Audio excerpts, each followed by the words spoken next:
Hi guys, welcome back to another video today. This is my own van that I'll be using. And what's happening is when I press my lock button, you can see it locks. Press the unlock button, watch the other one over here. You saw it, that unlocks. But when I press my lock button, we're going to do the same thing. You'll see the little tab here drop. Wouldn't say you'll see the one over, but watch the hazard lights. So you heard the audible noise, tab drop. No flash of the hazard lights. Tab down. Unlock button. No flash of the hazard lights. Tab up.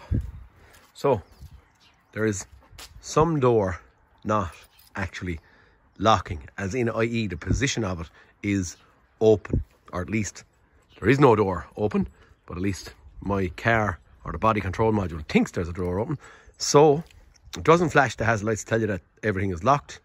That's your pointer, and it doesn't lock doors. I've just locked. Now back ones, they're all open. Go away, dog. No, go away, dog. It's the dog trying to get in the back of the van. Now, you'd think that that gap is normally big. I had replaced this door at a stage where I scuppered the side of it. So it's not that there's a door actually open, it's just that it sits like that, and that's always. Well, not always, but for the last year or two or three. Right, we're going to try and figure out what's happening here on this one. Okay, and the first thing I'm going to say is that I don't actually have, I don't have a scan tool. Christmas. I'm off, I'm at home. Yay. First thing I'm going to do though, and I've seen this a couple of times, I've shown this a couple of times, that these little tabs, they can wear. And on Mercedes Vitos, what I do see a bit is that they'll nearly wear that skinny bit off the top of it. I'm just had to give it a little tip of sandpaper there just now. These little,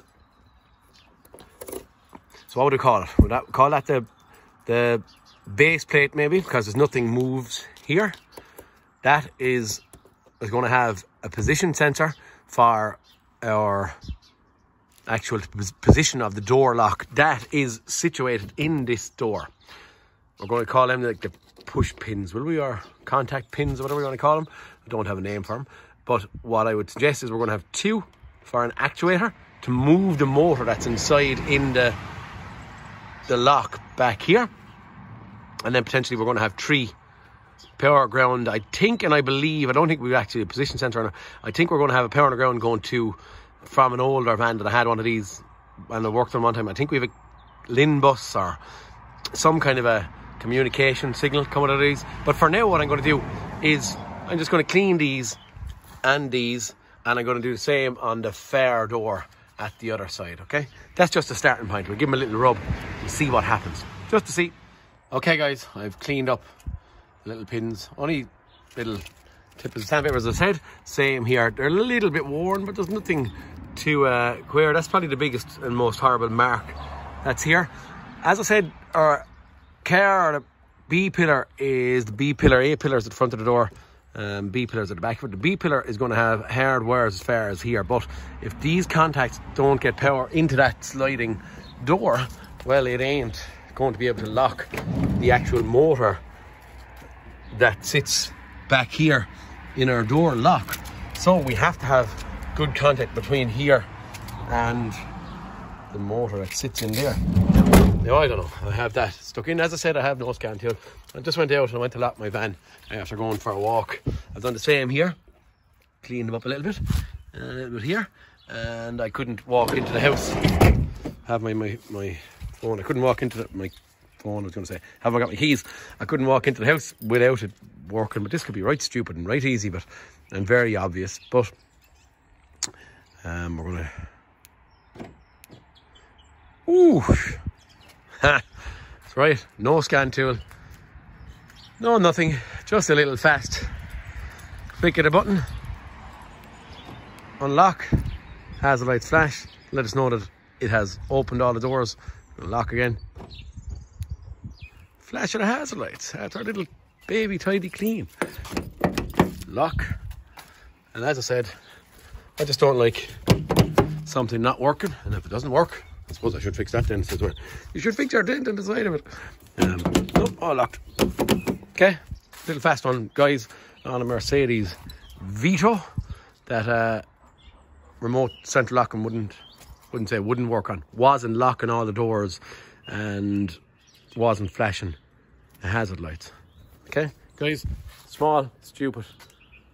As easy as that. Maybe some DIY chap might have a problem with his door locks, or the back one's not working, whatever it may be. There's a good tip. All the rest of them are hardwired, so this is not about that. There's going to be wires going between the A-pillar and the door. On the front doors, on the back ones, I have seen issues back in the back where little wires, CAN bus wires going from the lock across on the door as well have broken. But just in this case, this is a nice, simple, easy one. Probably not worth a video, but sure, look. Always looking to grasp some kind of video to stick up just for Sunday morning viewing or whatever it may be. Guys, thanks for watching. Please like and subscribe, and I'll talk to you in the next cartoon. Peter Kennedy, signing out. See you guys. Okay guys, just to be a little more precise, because the video probably doesn't show a huge amount of anything and probably a bit of guesswork inside it. What we have here is sliding door control module 1, and then we have sliding door control module 2. From the two of these, up it goes and into data bus connection block 4, and then it goes along. So the communication, the van signal comes from the two locks. These are driver's seat adjustment and blah blah blah, but this is what we're concerned about here, is our sliding doors. So two of these wires are van lines heading up all the way up in the connection block number 4, from there over and into a control module. The front doors are actually, sorry, I'm going wrong there. Front door is that module there, what is she, 1905 and 1906. Again, back up to another data connection block 3, as I said there, and up into the multifunction control module up here. Now,